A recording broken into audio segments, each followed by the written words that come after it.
2022 Osun State governorship election, which was held on the 16th day of July 2022. The election was contested. The candidate received the following votes: Akinade NRM 777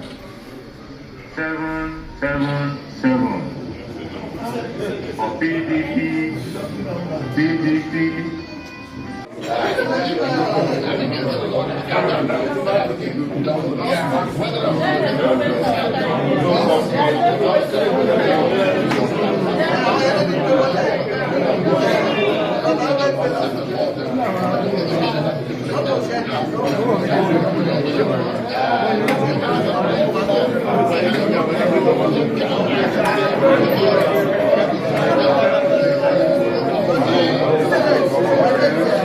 Jackson Nuruddin, on behalf of the chairman of INEC of PDP, having satisfied the requirements of the law,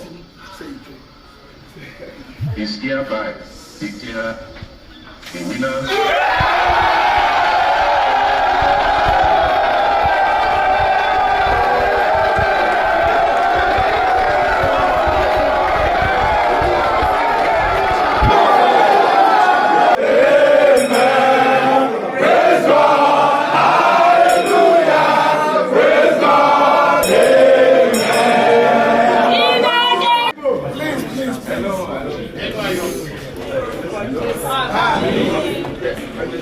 Sen